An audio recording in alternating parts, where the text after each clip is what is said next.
अस्सलाम वालेकुम नाजरीन, मैं तुहाडा शकील चंद ते तुसीं वेख रहे हो डेली सरजमीन। नाजरीन, पूरी ईद की तैयारी हर बंदा, हर बशर, हर औरत यानी कि साडी बाजी भैन जड़ियां ने वो सारियां ब्यूटी पार्लर च पहुँच चुकियां ने, तैयारी च ने फुल। और जिहड़े मर्द और बच्चे ने ये जुत्तियां वालियां दुकानां ते, कपड़े वालियां दुकानां ते, और तुहानूं ज़्यादातर नज़र आ रहे ने कटिंग वालियां दुकानां ते। ठीक है जी, असीं तुहानूं वहांदे रहना घर बैठे कटिंग का की समान चल रहा है तो जुत्ती कपड़े का किस तरह निज़ाम चल रहा है, तो ब्यूटी पार्लर जड़ियाँ मावां भैणां जा रही ने उन्होंने भी असीं तुहानूं मिलावांगे। आज तुसीं मेरे नाल रहना, किते जाना नहीं, तो आओ मैं चल। अस्सलाम वालेकुम सर। वालेकुम सलाम। की हाल है जनाब? ठीक। इस टाइम तो तुहाडा काम जोरां ते है। हाँ जी है जी, कटिंग शटिंग ते शेप शूप ते फेशियल छाया है। हाँ जी हाँ जी। ते एक किन्ने पैसे लै रहे हो कटिंग दे? 100 रुपया बच्चियां दा ते वड्डियां को? वड्या 150। ਵੱਡਿਆਂ ਦਾ ਨਾਜ਼ਰੀਨ 150 ਜੇ ਤੇ ਛੋਟਿਆਂ ਦਾ 100 ਜੇ। ਜਿੰਨੇ ਬੱਚੇ ਨੇ ਇਸ ਦੁਕਾਨ ਤੇ ਲੈ ਆਓ ਕਿਉਂਕਿ ਇੱਥੇ ਰੇਟ ਮਾਕੂਲ ਚੱਲ ਰਿਹਾ ਹੈ। ਤੇ ਸਵੇਰ ਦੀਆਂ ਕਿੰਨੀਆਂ ਕਟਿੰਗਾਂ ਕੀਤੀਆਂ ਤੁਸੀਂ? कर लीती तकरीबन 10 कर लीती 10 ਕਰ ਲੀਆਂ। ਵੱਡੀਆਂ ਕਿ ਛੋਟੀਆਂ? वड्डियां भी छोटियां मिक्स ही। ਰਲ ਕੇ ਕਰ ਲਈਆਂ, ਯਾਨੀ ਕਿ ਦੁਕਾਨ ਦਾ ਖਰਚਾ ਨਿਕਲ ਆਇਆ। ਵੈਰੀ ਗੁੱਡ ਬਹੁਤ ਅੱਛੇ। ਇਹ ਜਿੱਥੇ ਜਿੱਥੇ ਤੁਸੀਂ ਵੇਖਦੇ ਹੋ ਲੋਕੀ ਸ਼ੇਪ ਕਰਾਉਂਦੇ ਨੇ, ਕਟਿੰਗ ਕਰਾਉਂਦੇ ਨੇ, ਜੁੱਤੀ ਲੈਂਦੇ ਨੇ, ਕੱਪੜੇ ਲੈਂਦੇ ਨੇ। ਇਸ ਤਰ੍ਹਾਂ ਹੀ ਈਦ ਦੇ ਉੱਤੇ ਲੋਕ ਚਿਕਨ ਵੀ ਬਹੁਤ ਖਾਂਦੇ ਨੇ। हैं जी, चिकन वाला भरा मेरा खलोता है, इनू भी पूछ रहे हैं कि कैसा काम हो रहा है, कैसी गाहकी हो रही है। अस्सलाम वालेकुम। वालेकुम सलाम। की हाल है पुत्र? शुक्र है अल्लाह दा सर। तुसीं बड़ा चिकन बेच रहे हैं। हाँ जी हाँ जी। किन्ना कुछ विक जाता है? तकरीबन मन दे करीब विक जांदा। मन के करीब होने ते ईद है, हुण ते लोग ज़्यादा चिकन खाणगे ते की दसना चाहना है किन्ना विक रहा है? नहीं हुण ते सुबह इंशाअल्लाह 27वीं दा रोज़ा हैगा ते इंशाअल्लाह लवावांगे ज़्यादा काम है। तकरीबन सुबह 2 मन लवावांगे, 2 मन विक जाए। चिकन अच्छा खवा रहे हो कि बस एवं ही खवाई जा रहे हो? नहीं नहीं अच्छा खवा रहे हैं। दरअसल ना पूरे बाजार ਦੇ ਵਿੱਚ ਕੁਆਲਿਟੀ ਹੈਗੀ ਇੱਕ ਨੰਬਰ ਤੇ ਚੰਗੀ ਚੀਜ਼ ਦਈ ਦੀ ਹੈ ਗਾਹਕਾਂ ਨੂੰ। ਤੇ ਕਿੰਨੇ ਦਾ ਕਿਲੋ ਦੇ ਰਹੇ ਹੋ चिकन? आज का रेट था 595 रुपए। ਅੱਜ ਦਾ ਰੇਟ ਸੀ 595 ਰੁਪਏ। जी जी ਤੇ सर। ਕੱਲ ਦਾ ਕੀ ਹੋਏਗਾ? ਕੱਲ ਦਾ ਕੋਈ ਪਤਾ ਨਹੀਂ, ਭਲਾ 650 ਆ ਜਾਵੇ, 700 ਆ ਜਾਵੇ। ਲਓ ਨਾਜ਼ਰੀਨ, ਇਹ ਸਾਡੇ ਪਾਕਿਸਤਾਨ ਦਾ ਹਾਲ ਜੇ ਕਿ ਇੱਕ ਦਿਨ ਜਿਹੜੀ ਚੀਜ਼ ਤੁਹਾਨੂੰ ਮਿਲ ਰਹੀ ਹੈ 195 ਰੁਪਏ ਦੀ, ਦੂਸਰੇ ਦਿਨ ਉਹ 650 700 ਦੀ ਵੀ ਹੋ ਸਕਦੀ ਹੈ, ਜਿਹਨੂੰ ਕੋਈ ਨਹੀਂ ਰੋਕ ਰਿਹਾ। ਮੇਰੀ ਅਪੀਲ ਹੈ ਹਕੂਮਤ ਦੇ ਲੋਕਾਂ ਨਾਲ ਕਿ ਇਸ ਚੀਜ਼ ਨੂੰ ਵੇਖਿਆ ਜਾਵੇ। ਰਮਜ਼ਾਨ ਦਾ ਮਹੀਨਾ ਕਿਉਂਕਿ ਸਾਡੇ ਵਾਸਤੇ ਬੜਾ ਬਾਬਰਕਤ ਹੁੰਦਾ ਹੈ, ਇਹਦੇ ਵਿੱਚ ਗਰੀਬ ਆਦਮੀ ਨੂੰ ਰਿਲੀਫ ਮਿਲਣਾ ਚਾਹੀਦਾ ਹੈ ਔਰ ਧਿਆਨ ਕਰਨਾ ਚਾਹੀਦਾ ਹੈ। ਇੱਕ ਲਿਸਟ ਦਿੱਤੀ ਜਾਵੇ ਇਹਨਾਂ ਲੋਕਾਂ ਨੂੰ ਜਿਸ ਰੇਟ ਨਾਲ ਇਹ ਵੇਚਣ, ਉਹਨਾਂ 'ਚ ਇਹਨਾਂ ਨੂੰ ਵੀ ਬਚਤ ਹੋਵੇ ਤੇ ਲੈਣ ਵਾਲੇ ਨੂੰ ਵੀ ਬਚਤ ਹੋਵੇ।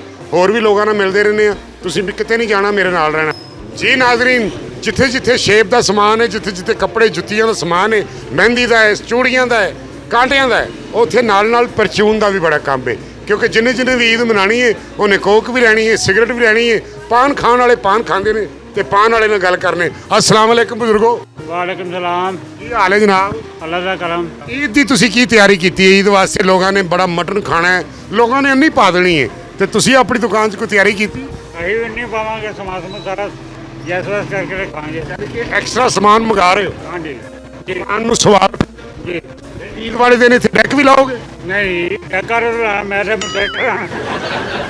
ਇਸ ਤਰ੍ਹਾਂ ਖਲੋਤਾ ਮੈਂ ਇੱਕ ਗੋਲ ਗੱਪਿਆਂ ਦੀ ਰੇੜੀ, ਜਿਹਨੂੰ ਇੰਡੀਆ ਵਾਲੇ ਕਹਿੰਦੇ ਨੇ ਪਾਣੀ ਪੂਰੀ, ਅਮਰੇਸ਼ਪੁਰੀ, ਓਮਪੁਰੀ, ਪ੍ਰਕਾਸ਼ਪੁਰੀ, ਇਹ ਸਾਰਾ ਕੁਝ ਇੱਕੋ ਜਗ੍ਹਾ ਤੋਂ ਨਿਕਲਿਆ। ਇਸ ਟਾਈਮ ਮੈਂ ਆਇਆ ਮੈਂ ਇੱਕ ਗੋਲ ਗੱਪਿਆਂ ਵਾਲੇ ਕੋ, ਜਿਹੜਾ ਭਰਾ ਮੇਰਾ ਗੋਲ ਗੱਪੇ ਵੇਚ ਰਿਹਾ ਹੈ। अस्सलाम वालेकुम। वालेकुम अस्सलाम सर। ਕੀ ਹਾਲ ਹੈ ਜਨਾਬ? अल्हम्दुलिल्लाह सर। ਧੜਾ ਧੜ ਪਾਈ ਜਾ ਰਹੇ ਹੋ ਛੋਲੇ ਵਿੱਚ, क्या ਆ ਰਹੇ ਹੋ, ਖਵਾਈ ਜਾ ਰਹੇ ਹੋ, सर? ਗੁਜ਼ਾਰਾ अल्लाह का करम सर। ਕੀ ਤਿਆਰੀ ਵਾਸਤੇ? सर जी 2 सूट सवा चुके हैं, एक आने वाला है। ਨਹੀਂ ਉਹ ਤੇ ਸਮਾਨ ਸੁੱਟੇ ਹੋ। ਇਹ ਜਿਹੜੀ ਤੁਹਾਡੀ ਰੇੜੀ ਇਹਦੀ ਕੀ ਤਿਆਰੀ ਕੀਤੀ? ये तो सर जी कार्टन लै चुके हैं। ਈਦ ਵਾਲੇ ਦਿਨ ਇੱਥੇ ਪੱਠੇ ਵੀ ਨਾ ਰੱਖੋ ਤਾਂ ਕਿ ਲੋਕਾਂ ਨੂੰ ਹੋਵੇ। ठीक हो गया। ਤੇ ਕਿੰਨੇ ਦੀ ਦੇ ਰਹੇ ਹੋ ਇੱਕ ਪਲੇਟ? ये सर 150 रुपये प्लेट। 150 ਰੁਪਏ ਦੀ ਲੋਹੇ ਦੀ ਪਲੇਟ ਹੈ ਤੁਹਾਡੀ? नहीं प्लास्टिक दी है सर। ਤੇ ਫਿਰ 150 ਦੀ ਕਿਉਂ ਦੇ ਰਹੇ ਹੋ? हाँ जी, ये प्लास्टिक महंगा हो गया, ये लोया महंगा। ਹਰ ਸ਼ੈ ਮਹਿੰਗੀ ਹੋ ਗਈ ਤੇ ਉਹਦੇ ਨਾਲ ਤੁਹਾਡਾ ਵੀ। ਠੰਡੇ ਪਾਣੀ ਦੇ ਵਿੱਚ ਮਿੱਠਾ ਪਾਣੀ ਦੇ ਰਹੇ ਹੋ ਕਿ ਖੱਟਾ ਦੇ ਰਹੇ ਹੋ? सर दोनों ही दे रहे हैं। ਦੋਵੇਂ ਦੇ ਰਹੇ ਹੋ। ਬੱਚੇ ਤੁਹਾਡੇ ਖਾਂਦੇ ਨੇ ਤੁਹਾਡੇ ਕੋਲ? हाँ जी सर। ਬੱਚੇ ਕਿੰਨੇ ਤੁਹਾਡੇ? 2 सर। ਨਹੀਂ ਤੁਹਾਡੇ ਕਿੰਨੇ ਨੇ? 2 सर। ਅੱਛਾ ਤੁਹਾਡੇ 2 ਨੇ। ਅੱਛਾ ਕਿਸੇ ਟਾਈਮ ਉਹ ਬੱਚੇ ਤੁਹਾਨੂੰ ਗੁੱਸੇ 'ਚ ਮਾਮੂ ਤਾਂ ਨਹੀਂ ਕਹਿ ਦਿੰਦੇ? नहीं सर। ਅੱਛਾ ਸਾਡੀ ਭਰਜਾਈ ਤੁਹਾਨੂੰ ਕਿਸੇ ਟਾਈਮ ਭਾਈ ਕਰਕੇ ਤਾਂ ਨਹੀਂ ਬੁਲਾਉਂਦੀ? नहीं जी। ਵਾਹ ਨਹੀਂ ਬੁਲਾਉਂਦੀ, ਯਾਨੀ ਕਿ ਬਾਅਦ ਬੱਚੇ ਨੇ ਤੇ ਬਾਅਦ ਸਾਡੀ ਭਰਜਾਈ ਹੈ ਭੈਣ ਸਾਡੀ। ਤੇ ਗੋਲ ਗੱਪਿਆਂ ਵਾਲਾ ਖੱਟਾ ਪਾ ਮੈਨੂੰ ਨਹੀਂ ਪਿਆਓਗੇ? ਮੈਂ ਐਡੀ ਦੂਰੋਂ ਤੁਹਾਡੇ ਕੋਲ ਪੈਦਲ ਆਇਆ। ओ सर। ਥੋੜਾ ਪਿਆਓ ਵਿੱਚ ਮਿੱਠਾ ਪਾ ਕੇ, ਖੱਟਾ ਪਾ ਕੇ ਨਾਜ਼ਰੀਨ ਨੂੰ ਮੈਂ ਦੱਸਾਂ ਤਾਂ ਕਿ ਤੁਹਾਡੀ ਰੇੜੀ ਤੇ ਆਣ ਜ਼ਿਆਦਾ ਖਾਣ। ਥੋੜਾ ਜਿਹਾ ਮਿੱਠਾ ਜ਼ਿਆਦਾ ਰੱਖਣਾ। ਮੈਨੂੰ ਮਿੱਠੇ ਚੰਗੇ ਲੱਗਦੇ ਹੈ ਜੀ, ਮਿੱਠੇ ਜ਼ਰਾ ਮੈਨੂੰ ਅੱਛੇ ਲੱਗਦੇ ਨੇ ਕਿਉਂਕਿ ਮਿੱਠਿਆਂ ਤੋਂ ਬਗੈਰ ਜ਼ਿੰਦਗੀ ਅਧੂਰੀ ਹੈ।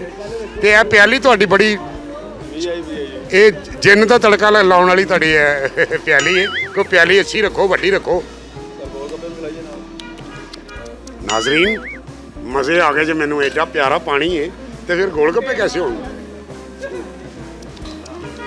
ਹੋਰ ਨਾਜ਼ਰੀਨ ਇਹ ਜਿਹੜੀ ਈਦ ਹੁੰਦੀ ਹੈ ਨਾ, ਇਹਦੀ ਤਿਆਰੀ ਵਾਸਤੇ ਲੋਕ ਬਹੁਤ ਜ਼ਿਆਦਾ ਆਏ ਹੁੰਦੇ ਨੇ। ਇਹ ਮੇਰਾ ਇੱਕ ਬੱਚਾ ਵੀ ਆਇਆ ਹੈ। ਮੈਂ ਇਸ ਬੱਚੇ ਨਾਲ ਗੱਲ ਕਰਨਾ ਕਿ ਇਹ ਬੜਾ ਤੇਜ਼ ਬਣ ਰਿਹਾ।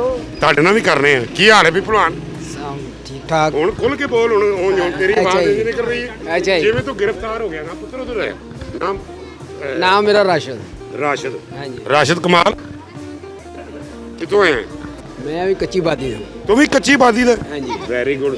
ਟੱਕਰ ਮਾਰ ਕੇ ਵੇਖੀਏ, ਸੱਟ ਤੇ ਨਹੀਂ ਲੱਗਦੀ? ਨਹੀਂ, ਸਿਰ ਪਾੜਦਾ ਬਸ। ਬਸ ਸਿਰ ਪਾੜ ਜਾਂਦਾ, ਹੋਰ ਕੁਝ ਨਹੀਂ ਹੁੰਦਾ।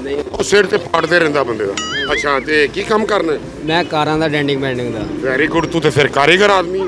ਹਾਂਜੀ। ਨਾਜ਼ਰੀਨ ਜਿਹੜੀ ਈਦ ਹੁੰਦੀ ਹੈ ਤੇ ਕਾਰਾਂ ਵਾਲੇ ਵੀ ਮਸਰੂਫ ਹੁੰਦੇ ਨੇ। ਹਰ ਕੰਮ ਦਾ ਜਿਹੜਾ ਬੰਦਾ ਹੈ ਉਹ ਮਸਰੂਫ ਹੁੰਦਾ ਹੈ। ਤੇ ਸਹੀ ਦਿਹਾੜੀ ਲੱਗ ਰਹੀ? ਸ਼ੁਕਰ ਮਾਲਕ ਦਾ। Very good. ਡੈਂਟਿੰਗ ਪੈਂਟਿੰਗ ਕਰ ਰਹੇ ਹੋ ਜਾਂ ਸਿਰਫ ਡੈਂਟਿੰਗ ਕਰ ਰਹੇ ਸਿਰਫ ਪੇਂਟਿੰਗ ਦਾ। ਹੋ? ਪੇਂਟਿੰਗ ਕਰ ਰਹੇ ਹੋ। ਗੱਡੀ ਨੂੰ ਫੇਰ ਨਵਾਂ ਕਰ ਦਿੰਦੇ ਹੋ? ਹਾਂਜੀ ਇਨਸ਼ਾਅੱਲਾ। ਤੇ ਆਪ ਵੀ ਨਵੇਂ ਹੋ ਨਾ? ਅਸੀਂ ਨਹਾਤੇ ਨਹੀਂ ਨਾ, ਕਿੰਨੇ ਦਿਨ ਹੋ ਗਏ। ਇੰਨੇ ਦਿਨ ਪਾਣੀ ਨਹੀਂ ਆ ਰਿਹਾ ਜਾਂ ਨਲਕਾ ਕੱਟਿਆ ਗਿਆ? ਨਹੀਂ, ਪਾਣੀ ਤੋਂ ਡਰ ਲੱਗਦਾ। ਪਾਣੀ ਤੋਂ ਡਰ ਲੱਗਦਾ। ਪਾਣੀ ਨੂੰ ਅੱਬਾ ਸਮਝਦੇ ਹੋ? ਨਹੀਂ ਨਹੀਂ, ਹਾਂ, ਤੇ ਫਿਰ ਡਰ ਕਿਉਂ ਲੱਗਦਾ? ਉਹ ਬਸ ਥੋੜਾ ਜਿਹਾ ਠੰਡਾ ਠੰਡਾ ਲੱਗਦਾ। ਨਾਜ਼ਰੀਨ ਬੜਾ ਪਿਆਰਾ ਬੱਚਾ ਹੈ ਮੇਰਾ, ਸ਼ਹਜ਼ਾਦਾ ਹੈ। ਅੱਜ ਦਾ ਪ੍ਰੋਗਰਾਮ ਤੁਹਾਨੂੰ ਕੈਸਾ ਲੱਗਾ ਹੈ ਇਹ ਤੁਸੀਂ ਦੱਸਣਾ ਹੈ, ਕਿਉਂਕਿ ਮੈਂ ਤੁਹਾਨੂੰ ਹਰ ਕਲਚਰ ਦੇ ਬਾਰੇ ਦੱਸ ਰਿਹਾ। ਪੰਜਾਬ ਦੇ ਵਿੱਚ ਕਿਹੜਾ ਕਿਹੜਾ ਕਲਚਰ ਹੈ, ਕੀ ਸਾਡਾ ਮਾਸਟਰ ਹੈ, ਕਿਹੜਾ ਬੰਦਾ ਕੀ ਕਰ ਰਿਹਾ ਹੈ, ਇਹ ਮੈਂ ਤੁਹਾਨੂੰ ਦਿਖਾਉਂਦਾ ਰਹਿਣਾ ਵਾਂ। ਜਿੰਨਾ ਤੁਹਾਨੂੰ ਪ੍ਰੋਗਰਾਮ ਅੱਛਾ ਲੱਗੇ ਉਹਨਾਂ ਲਾਈਕ ਕਰਕੇ, ਸਬਸਕ੍ਰਾਈਬ ਕਰਕੇ ਤੁਸੀਂ ਡੇਲੀ ਸਰਜ਼ਮੀਨ ਨੂੰ ਅਸਮਾਨਾਂ ਵੱਲ ਲਿਆਉਣਾ ਹੈ। ਮੈਂ ਜਾਂਦੇ ਜਾਂਦੇ ਕਹਾਂਗਾ ਅੱਲਾ ਨਿਗਹਿਬਾਨ। ਜੀਵੇ ਜੀਵੇ ਪਾਕਿਸਤਾਨ।